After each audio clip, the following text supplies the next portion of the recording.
Hey everybody, it's Jim Richardson of Animateducated, and today I have a very special guest and a good friend of mine, Kirby Atkins, who is the director of Mosley, a new animated film that's just been released. And we used to work together at Will Vinton Studios. Uh, this this T-shirt is about 20 years old, and about that time is about when we met.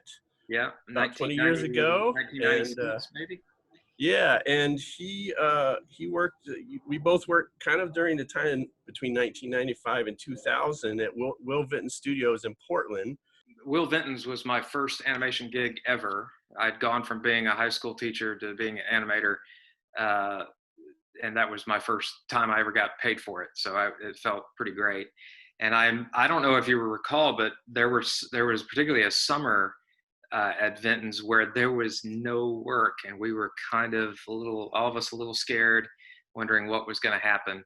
But during that time, I made a short film, and it was about a stand-up comedian dog telling dog jokes to other dogs. It was where I cut my teeth on just pretty much being almost a one-man show in regard to the fact that I modeled everything, lit everything, did the voices, and made that film during that period of time, and it won at the Hollywood Film Festival. And Will Vinton Studios took and Paul Diener flew me out to Paramount Studios where they screened it, and that's sort of where I got an agent, and I started writing. I've written a lot of movies that have never been made, and you can make a living doing that apparently. Mm-hmm. But then I started working on what was called Beast of Burden at the time. And it was just a story that was in my head. And it basically was rolling around in there in the sense that CG was new back in, it was sort of getting a head of steam back in the 90s. And I do remember thinking that as a medium and that as an art form could allow for a different sort of animated film to be made.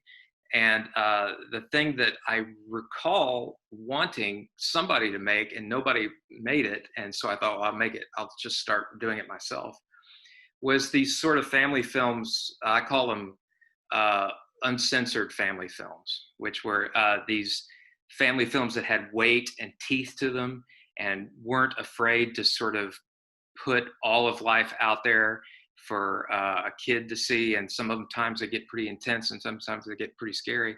I think of films like The Black Stallion and Never Ending Story and Old Yeller, and films that were about big themes, life and death, and they didn't shy away from that kind of stuff. There's been a recent film called When a Monster Calls. I don't know if you've heard of that film, but it's really good, but it's one of those darker family films.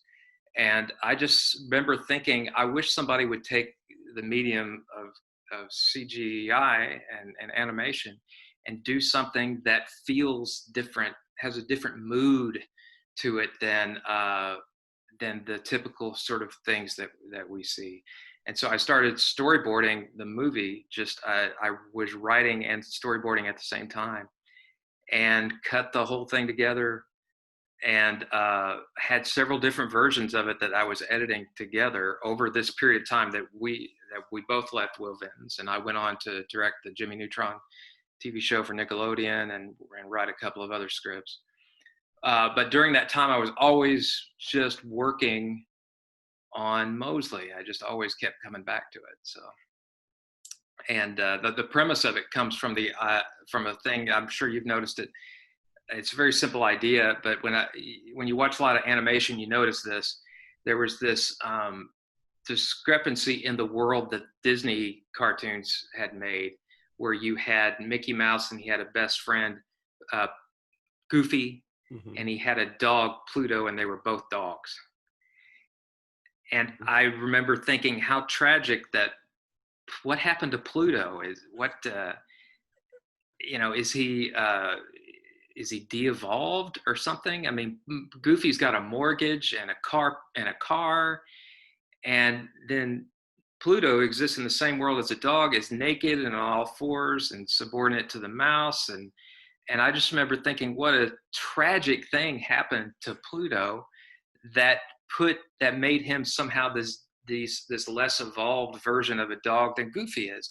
And so that actually, something as silly as that became the premise for Mosley, which is basically, what would it be as an existential problem, and how sad would it be that you couldn't evolve as far as your heart was meant to go, and turning that into a drama. So my daughter was born in '97, so that was about the time that we were working at Vinton's. Right. And so I had developed and had been cutting together storyboards and writing the screenplay, and actually just sort of going ahead and cutting the film myself and my daughter was about 6 or 7 years old, and I was thinking I was ready to get this character Rue together. And I thought, well, just as a lark and just as a placeholder, I'll record my daughter, because she had been watching me draw these characters in my office, and she would be on the floor drawing the characters and making up little games and making Play-Doh versions of the characters. She knew the whole story backwards and forwards, sort of like any kid watching a TV show, you know. And so I got a mic, and we got on our hands and knees, and we just started playing the story out. And she was fantastic. She had no clue that we were doing anything but just playing. And so she knew the story and would stay on track with the story, but she would do these little asides, you know, and just improv. It was like doing improv with a 6-year-old. And it was lightning in a bottle. And I thought it was just fantastic. And as soon as I got the audio and started cutting it together, I thought, God, this completely changes the dynamic of between these two characters and how the story will go. And everything started to gel at that point.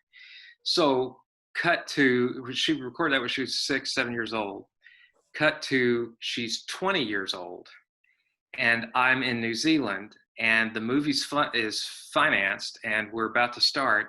And I hand over those same audio tapes to our guy who's doing the dialogue mixing. And he says, well, the quality is not the best, obviously, with this, because you could hear her stool as she'd squeak and as she was making things up, and the audio would go in and out as she turned her head and all that stuff. And they said, so we should probably just recast this and re-record this. And I said, no, you can't do it, because that's where all the juice was, you know. Mm-hmm. That's where all the beautiful improvisation that occurred there. And so I thought, the audience doesn't care about that stuff. If you just make it presentable, if you can just make it tolerable, then what the audience will connect to is the relationship between these two characters, which was coming across very naturally. And they did it. To their credit, they cleaned that audio up. And so that thing is this movie is like a time capsule for our family, you know, and raising our kids. And so by the time the film was finished, I was sending my daughter Leah off to university, and we had this film that was her as a 6-year-old. So it has been a process. Obviously, you can imagine how much of your life just to work on something that long, but to also have your kid attached to it. Mm-hmm. And then I was cast as Mosley just because the dynamic between the two of us was hard to argue with the producers. And so it's me and my daughter in the movie. So that's how that happened. And I do think that is one of the reasons why the film works, is mm-hmm. because there's this natural dynamic that doesn't feel like, you know, actors acting to each other, you know. Also, I remember the original movie that you had, Beast of Burden. It was very depressing, very hard, very heavy-handed, and you were like, I was like, wow, this is really going to be, I don't know, this isn't really like an animated film. It's more of a very, you know, like a serious thing. But yeah, I think putting your daughter in there just livened it up so much, because, you know, at the beginning of the film, it's very dark and kind of scary.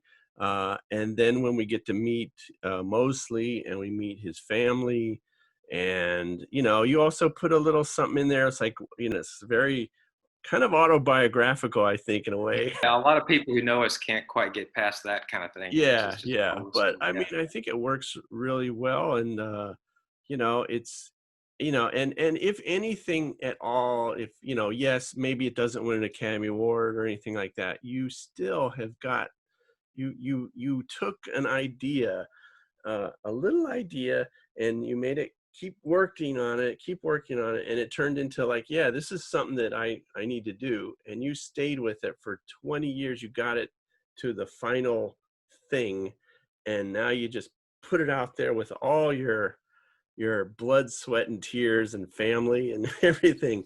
And yeah. I think that's just very impressive, and I'm just so glad that you finished it and are you where you are today. So Well, I con- appreciate it. congrats It on was. that. Oh, thank you. Thanks. It was. I mean, you can imagine the ups and downs Mm. over that period of time, the film does become a metaphor for what it means to have a family and to try to do better for your family than what you had, and that struggle with that kind of stuff. So there's no doubt. I think the best art always comes right from digging deep inside your core and Mhm. yanking something out. I mean, even in animated films, I mean, Brad Bird and with The Incredibles is a metaphor for becoming a middle-aged person and Mhm. having to grapple with that and being past your prime and all that stuff. That's why that film works, not because it's about superheroes, Mhm. but it's because you feel like Brad Bird is giving you a piece of his psyche and a piece of his emotional trauma about what it means to become a middle-aged person and have this family and all this other kind of stuff. And so the best films, you feel like the director or whoever, the writer or whoever is behind it, is giving you something personal. Otherwise it feels like these corporate, sort of soulless corporate endeavors that are meant to sell toys and all this other kind of Mhm. stuff. So without a doubt, Mosley has that quality to it, and I'm glad that it does. I told my wife I can't make another one of these things.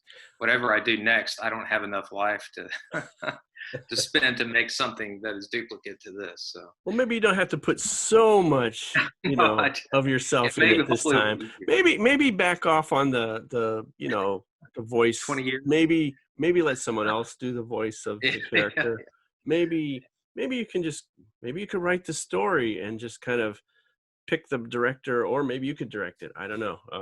But direct yeah, somebody else's story. you don't have to put your relatives in there. You don't have to put your daughter's children in there. You don't Yeah, need to yeah, I have, could put my grandkids in yeah, there. the Yeah, grand. This is Mosley too, that's right. and I'm my daughter's son is in the Yeah. film. I'm very proud of that. I was amazed that they let me stay Mosley, to be honest. And the stories that I heard, I wasn't there directly for this, but we were supposed to be distributed at the beginning through the Weinstein Company Oh wow. before all that fell through.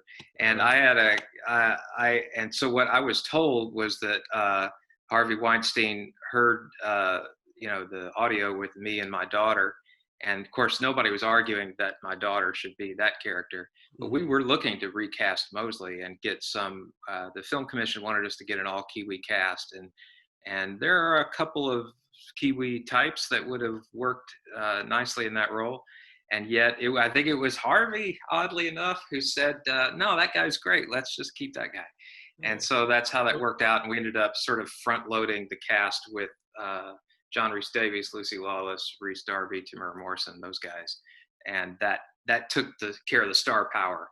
And then me and Leah could be in the film. And of course, nobody knows who we are, but it won't matter as much. So.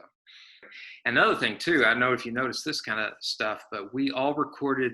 I had no callbacks with them. We just didn't have the money. So I had 3 days to get all their dialogue. And I insisted that they be in the room together because I had been a part of a few films to where you got all the star power in the world, but they're such big shots that their schedules are full. And so you record this guy on this day and you record this girl on this day, and then you edit it together. And it works because they're actors, but it doesn't work in the sense that you feel like there's this lack of responding to each other. Mhm. And so it was me and John and Rhys in the studio hammering it out for 3 days. and it was great. And we got to make up stuff as we went along. But the whole time, I got to tell you, the whole time, there's one time I'm doing this serious scene with John Rhys Davies, right? This serious emotional moment with him. And I'm in the studio with him acting with John Rhys Davies, right? And there he is, and I'm looking at his hands, and I'm thinking, those are the hands that helped Harrison Ford pick up the Lost Ark. And I'm sitting in the studio with this guy acting. I've never acted in a film in my life, so it was a blast, man. It was great. I got to work with Lucy Lawless, Xena Warrior Princess, right? Yes, and she is, of course, the New Zealand Film Commission wanted to cast as many Kiwis as we could in the film, and of course you can't get any bigger than Lucy in that regard. And so when she came in, she was used to doing animated voices. She had done for Wonder Woman and things like that, and usually that meant that it was over the top, big performance, that kind of thing. And when she came in, it was sort of her first place to go to, because that was her experience with animation. And I'm like, no, we're acting. This is all those little nuances in your voice we're going to hear all that. This is small stuff. There's a scene in the movie, I don't know if you recall, but it's basically Mosley and his wife bickering in a dark room, trying not to wake the baby, right? And so we turned out all the lights, and we got really close together, and we're whispering and we're talking, and all this little stuff. I was like telling her, the animators are gonna love this.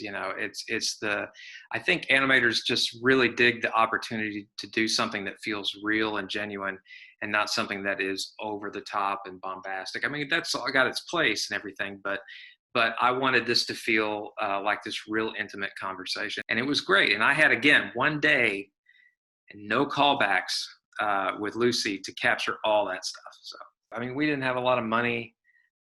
But I got Elaine Mayran to write the score for the film, and he conducted the Budapest Art Orchestra in Budapest, and he is one hell of a composer, and he wrote the best score. I did not deserve the score that he wrote for this. And even though I always see in the making of videos where the director is sitting in the orchestra hall and they strike up the music, and I didn't get to do that. So me and my wife got a bottle of wine. We were streaming it all from Budapest. But when they struck up the Mosley theme and the suite and the music was swelling and it was gorgeous, and I just could not believe that this film had come into life in that way. Now, the odd thing is that they would finish a take, and we had no way of communicating except through Facebook messaging. So they'd finish a take, and I see him on his phone. How was that, Kirby? And they're waiting, and I'm typing. It was fantastic. I loved every minute of it. And then you push send, and then you watch the screen, waiting for them to hear it or to get the message. And Elaine says, "Oh, he liked it," and all the orchestra, yay, And it was a crazy experience in that regard, and unlike anything that I was told directing was going to be like, just because you're used to those sort of perks and things, and we just didn't have the money for that. And so I wanted every dime to be seen or heard on the screen, and none of it going to boondoggles or anything like that. So this premiered at the Annecy Film Festival not too long ago. Is that right? Well, we actually premiered in New Zealand in last October, and then in Australia. So we've been in the Asia Pacific part of the world, but not anywhere else. I think we were in South Africa, I think, and it did really well in South Africa. But other than that, no, nobody's seen the film. And so Annecy was the first place. And again, in these pandemic days, we're kind of robbed of that great cinematic experience. But there are benefits to it too, in the sense that if you can't go to Annecy, if you can't be in Annecy in France, you don't get to see the movie. You know it's there, it got that honor, you don't get to see it. But Annecy being online, and now the Ottawa Film Festival being online, a lot of people who don't usually get to go to these festivals are able to see the film now. So it's a bit of a mixed blessing. I have seen it in the cinema one time. Oh. You can believe it. I saw it in Australia, in Brisbane, because it was nominated for Best Feature at the Asia Pacific Film Awards, and they brought me down for it. And so I got to sit in a cinema full of people and watch it bigger than life. And I just wanted them to play it again after it was over. It was great. And I've made short films and seen them with an audience, and you always sit there and, there's that one part that comes up and you're hoping it's going to be funny. And then people actually, you hear some laughs, how was it for you? I mean, just being in there with real people and listening and watching your film and hearing their reaction to it. It was wonderful. I can't, because you're always imagining this. The thing that is hard about making your own stuff, and I think this is the reason why people who make their own stuff generally don't finish their own stuff, is because you get tired of your own voice, right? And you don't have any respect for your own voice. You would rather work on Batman or something that somebody else made that seems legitimate to you. You don't seem legitimate to you. And you have to live with the story. If you're going to make a story, you have to live with it, all the warts and all, and try to make it work, even though you're sick of it. And it's a love-hate relationship, because you got to have a tolerance to go through the weird parts where you think it's not working and all this other kind of stuff. So the reward of going, there's the whole conversation that Rhys Darby and I have about the magic of fingers and how great it is to have hands and fingers, what you can do with these fingers and stuff. And the audience was completely delighted with that, and I heard them laughing and stuff. Of course, there's a ton of dramatic stuff in this movie. A lot of I wanted the fight, if you recall the last fight in the film, I wanted that fight to feel like a stinking fight and not like a fight in a cartoon. I wanted you to feel like characters could get hurt in that fight.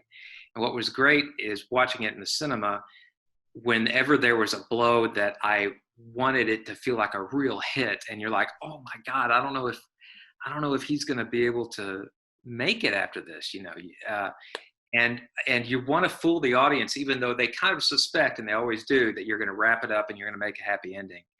The trick is to make the audience forget that that's generally where it always ends up. You make them worry that the story's going to go south, right? You make them worry that the characters aren't going to make it, and you fool them into that regard. And when it works, and I found out that it did work in the cinema that day, I saw people sit up. I'm watching all their backs and stuff, and I'm watching them laugh, and at the end, I'm watching them wipe their face, and it's the best. I mean, you worked so hard to get to that place to where you're going, I think this is going to work, and then when it works, it just feels so fantastic, Yeah, all that working on this thing, thinking about it, living with it, hating it, loving it.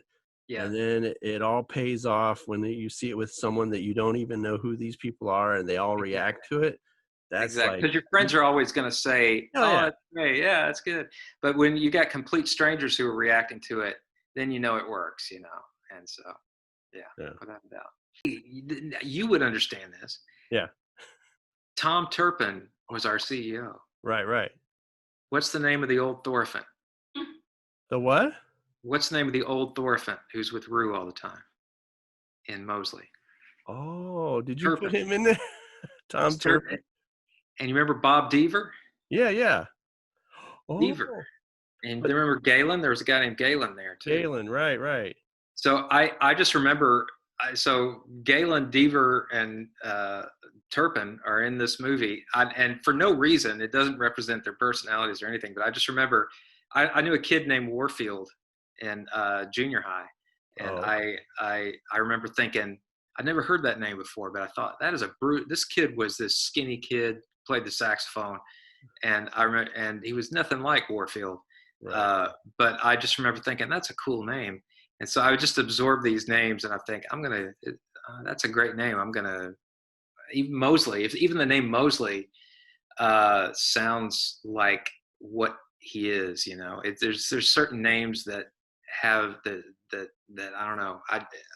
I'm big on that in the sense, but so I picked up Deaver. I remember thinking, that's a good name for somebody. And so I used it.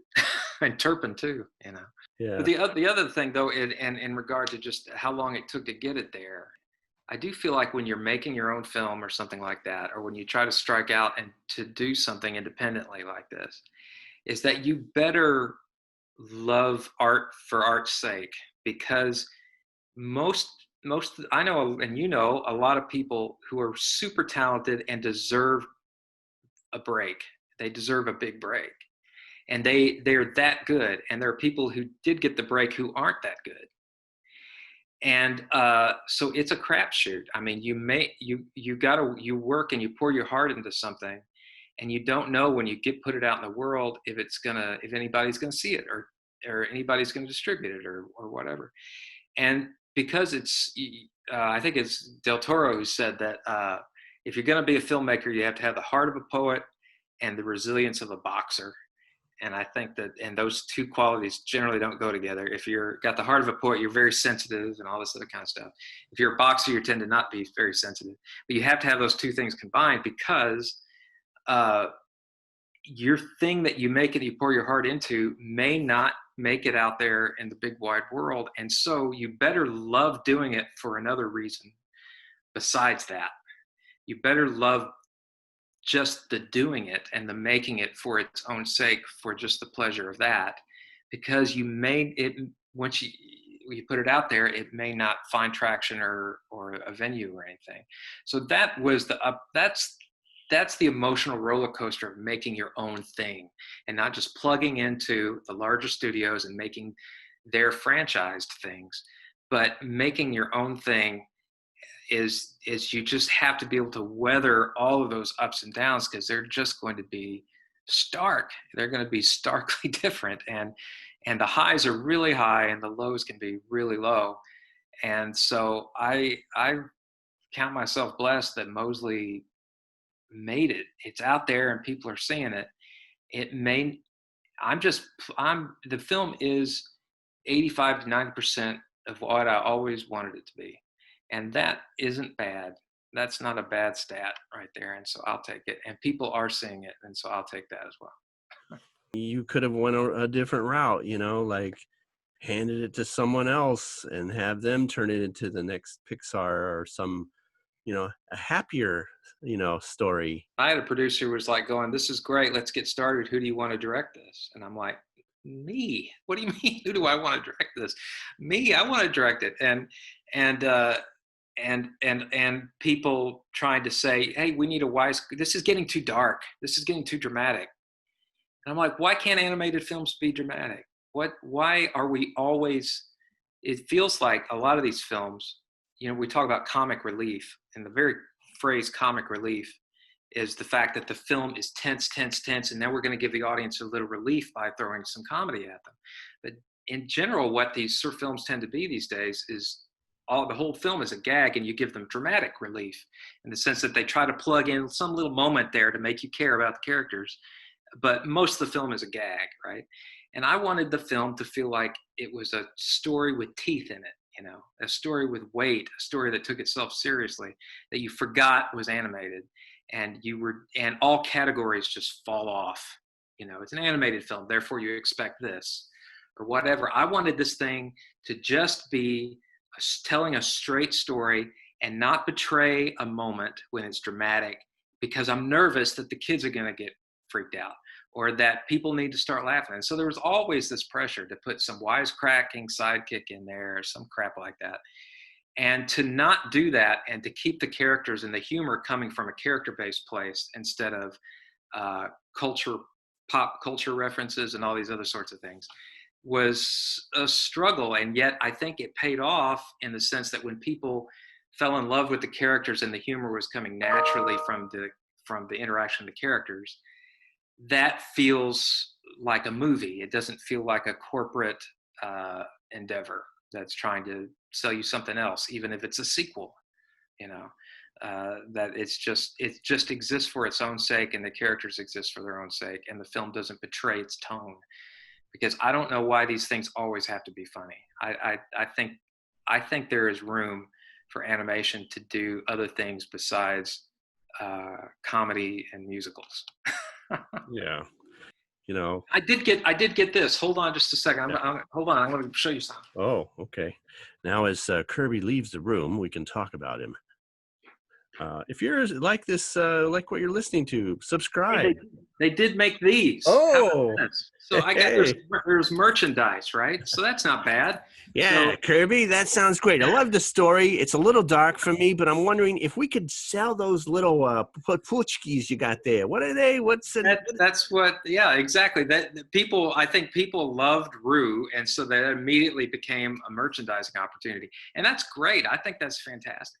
But I do feel like it always, the difference between, you feel like the movie's an excuse to sell merchandise, or they make a movie. The merchandise is the thing, and then the movie is secondary to that. You remember this? You're my age, so you remember when Star Wars came out. There were no toys at the beginning, and there was just Star Wars, and then there was this demand because people just wanted to have a piece of that to take home with them.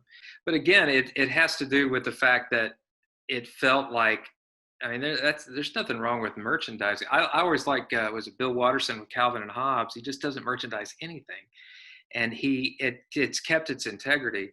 But there's ways to do it. Like Schultz, I always felt like did it well, because his comic strip, I felt like kept its integrity throughout the entire run, and yet they sold all kinds of stuff with that. So it just all depends on where you start. If you start trying to if you basically start telling a story by taking a poll and figuring out what everybody likes, then the story doesn't. A story has got to come from somebody's gut, and when it comes from somebody's gut, then you can, and it's genuine, then you can exploit it to your heart's content. But there's got to be something real at the center of this thing for anybody to even desire that kind of stuff.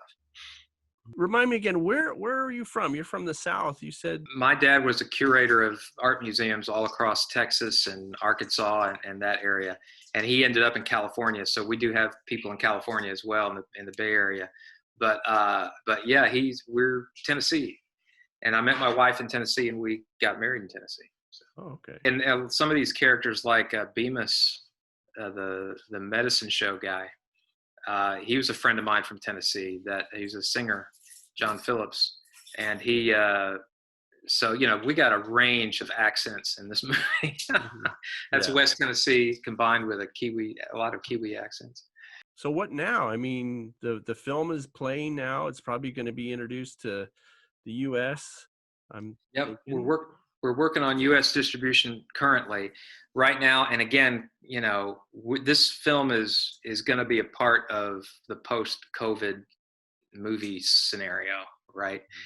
And it's becoming a part of the post-COVID festival scenario. We're about to be at the Ottawa Festival, and that'll be great. And then I think there's plenty of other opportunities on people I'm talking to right now.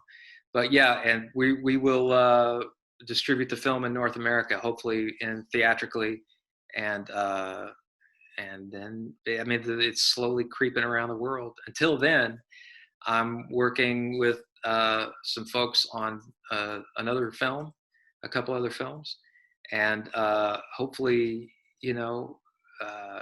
with a little bit more money and support and things like that than we did this last time. So are you animated or directing it, or? Well, with Mosley, I did both. I was both animating shots and directing, but with hopefully I'll just do the directing, and also, actually the movies I'm looking at are live action films.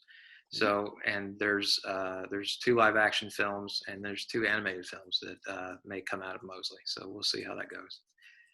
Okay, well, that's great. I mean, that's the one thing that, I tell my students all the time, that when you work on something this hard and you get it finally done, you get it in a festival, then people start seeing it, and all those people that you were calling in the past to try to get a job or whatever, now they're seeing what you did and they're calling you, and you don't have to work as hard because the unusual thing is, like, when I got to Real Effects, I'm at Real Effects right now, and they had just finished Ugly Dolls, this film Ugly Dolls, And I mean, they had just finished it, and it was suddenly out in cinemas and on TV commercials and everything like that. Boom! It just fell, and it didn't do well. And they knew within the next Monday whether or not it did well, and that was it. With Mosley, it's been different. It's been like slowly creeping all over these places. We had our opening in New Zealand and Australia, and we did well, but the whole rest of the world didn't know about it. And then we were big in South Africa, and it's sort of a slow burn, but it makes it more enjoyable because you get to enjoy people seeing it for the first time over and over and over again. So. Okay. I want to thank Kirby for coming on Animated Educated and reuniting after all these years and finding all out about what that little Beast of Burden film turned into. And yeah, good luck in the future. And I'll be watching to see what Mosley does in the box office. Awesome. Thanks, Jim. I appreciate it, man. It's a blast. Yeah. All right. Well, you take care, and I'll see you next time. All right. Thanks, Jim. All right. It's Kirby Atkins, animator, director, writer, and actual voice talent of Mosley, a feature film he's been working on for like 20 years. And finally, after all this time, it's done and it's out there. And if you do get to see it in a theater, please go and see it. I think it'll be a good thing to see, not online, but actually with other people, whenever that may be. And if you like what you saw, please leave a comment below as well. Let other people know that this is worth watching. If you enjoyed this, please subscribe. Just push that little button right there.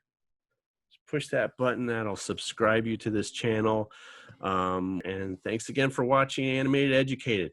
I'll see you next time. So long.